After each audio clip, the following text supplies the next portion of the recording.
सन्यासी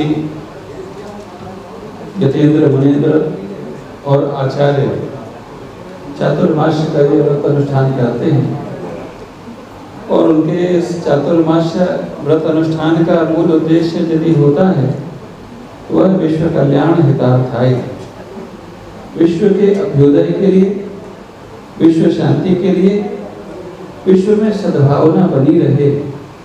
क्योंकि हम एक ऐसे देश में वास करते हैं जहाँ का मूल सिद्धांत तो मूल उद्देश्य विश्व का कल्याण हो और धर्म की जय हो।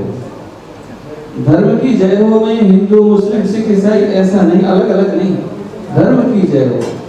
जो धर्म कौन है? सत्य एवं सनातन, और जो सनातन है वही धर्म है, जो सत्य है वही धर्म है। जो सत्य को मानने के लिए तैयार हो, जो सनातन को स्वीकार करने के लिए तैयार हो, ऐसे धर्म को हम धर्म के रूप में स्वीकार करते हैं। और इस तरह के भावना से भावित, ऐसे धर्म से उपासित प्रत्येक धर्म का कल्याण हो, ऐसी हमारी भावना रहती है। और उसी धार्मिक भावना से ओतप्रोत होकर के इस वर्ष का शंकराचार्य बनने के बाद ये पहला हमारा चातुर्मास है जो मुंबा माई आई, जहाँ मुंबा माई आई का मतलब यहाँ माँ भी होता है और आई का मतलब आना भी होता है। जहाँ मुंबा माँ यहाँ कृपा करने के लिए, अपना वात्सल्य और करुणा देने के लिए इस महामाया की नगरी पर विराजमान हैं, प्रतिष्ठित हैं। ऐसी नगरी में जिसका स्वरूप यदि हो गया है माया नगरी के रूप में हो गया है, हम चाहते हैं ये मुंबई नगरी अध्यात्म नगरी के रूप में जानी जाए, धर्म नगरी के रूप में जानी जाए। और हमारा उद्देश्य इस बार का चतुर्मास करने का वही है, क्योंकि धर्म ही समाधान दे सकता है, धर्म ही सद्भावना दे सकता है। हम सब चाहते हैं कि सब धार्मिक भावना से ओतप्रोत हो जाएं, सबके जीवन में वह धर्म का स्वरूप उद्भासित हो जाए और सबका कल्याण की कामना सबके जीवन में हो जाए।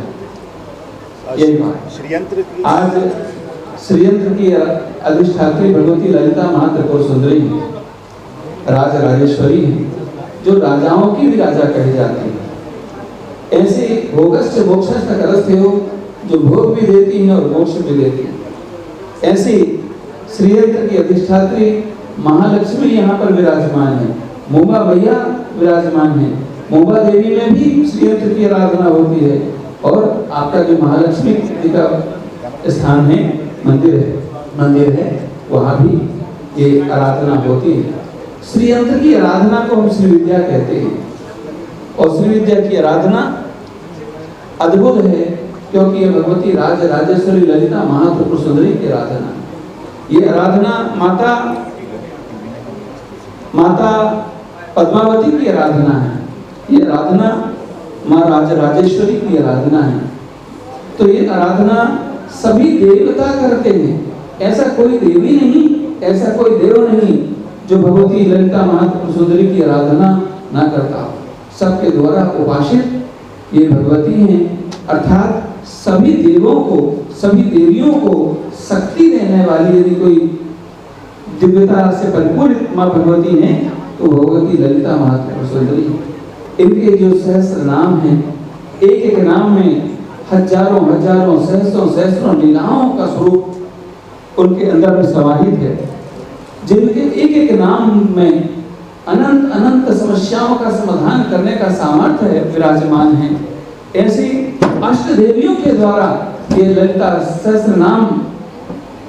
सहस्त्रनाम अष्ट देवियों के द्वारा विरचित हैं। तो उन ललिता महात्रिपुर सुंदरी की महिमा आप देखिए कि आज यहाँ पर मेरे अत्यंत आत्मप्रिय थे गोपीनाथ जी मुंडे जो गोलोकवासी हैं, वो मेरे अत्यंत आत्मप्रिय थे, जो वो राजस्थान के प्रभारी थे। आज उनकी बेटी, आज वो मेरी अत्यंत प्रिय इसलिए है क्योंकि वो श्री विद्या की उपासना में बड़ा भाव रखती हैं। और आप समझिए कि ललिता महात्रिपुर सुंदरी का आकर्षण देखिए कि वो आज अपने सारे कार्यक्रमों को निरस्त करके और आज ललिता सहस्त्रार्चन करने के लिए यहाँ पर उपस्थित है। ये आज जो श्री विद्या की दीक्षा भी हम उनको यहीं करेंगे।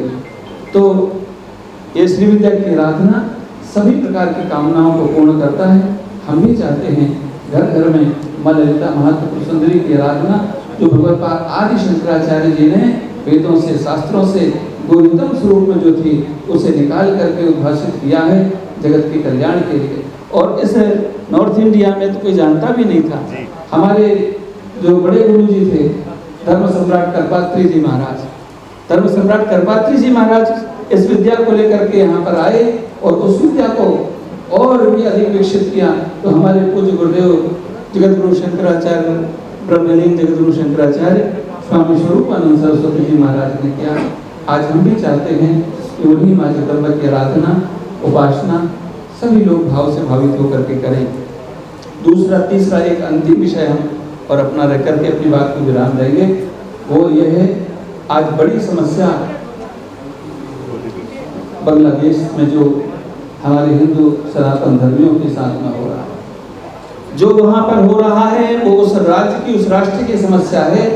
उस राष्ट्र की सरकार को चाहिए कि वहाँ की समस्या के लिए समाधान करे, लेकिन हिंदू भाई जो वहाँ पर रह रहे हैं वो वहाँ की सरकार की समस्या का सरकार की समस्या नहीं है, वो हम सब की समस्या है। क्योंकि हमने सारे विश्व की मंगल कामना करी है, हमने सारे विश्व के कल्याण की कामना करी है। कभी हमने किसी देश पर आक्रमण नहीं किया, कभी हमने किसी के अधिकार का हनन नहीं किया, कभी हमने किसी उपासना के स्थल पर हमने कब्जा नहीं किया, कभी हमने उपासना को किसी की उपासना को ठेस नहीं पहुंचाया। लेकिन आज हमारे उपासना के स्थल तोड़े जा रहे हैं।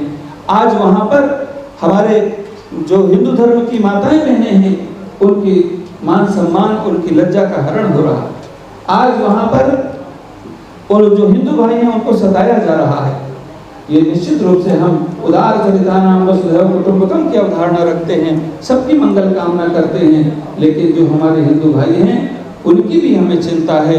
उनके साथ जो हो रहा है उसके लिए एक धर्माचार्य होने के लिए, आज सनातन धर्म के सर्वोच्च पद पर विराजमान होने के नाते आज हम भारत की सरकार से इस ओर हम अपना ध्यान भी आकर्षित करेंगे। साथ ही साथ में एक बात आदेशित करके भी कहेंगे, क्योंकि हमारा अधिकार है आचार्य होने के नाते कि वहाँ के जो हिंदू भाई हैं उनके रक्षा सुरक्षा भारत की सरकार सुनिश्चित करे। उनकी रक्षा सुरक्षा करना भारत की सरकार की जिम्मेदारी है। भारत की सरकार इस दिशा में कार्य कर रही है। हमें पता है जो वर्तमान सरकार है वो संपूर्ण विश्व में और शांति चाहती है, समाधान चाहती है। साथ साथ में सनातन धर्म का प्रचार और प्रसार इसीलिए हो रहा है क्योंकि सनातन धर्म ही सारे विश्व को शांति और समाधान और सद्भाव प्रदान करेगा। और इस हेतु हमारी जो वर्तमान सरकार है, मोदी जी हैं, वो भी इस दिशा में काम कर रहे हैं। लेकिन हम चाहते हैं और भी अधिक जो कार्य करने की आवश्यकता है उस दिशा में काम हो, ताकि हमारे सनातन धर्मियों की, हमारे जो वहाँ की माताएं बहनें हैं उनकी रक्षा हो, सुरक्षा हो, और साथ साथ में वहाँ की उपासना के जो स्थल हैं उनकी भी रक्षा सुरक्षा हो। यही हमारी भावना।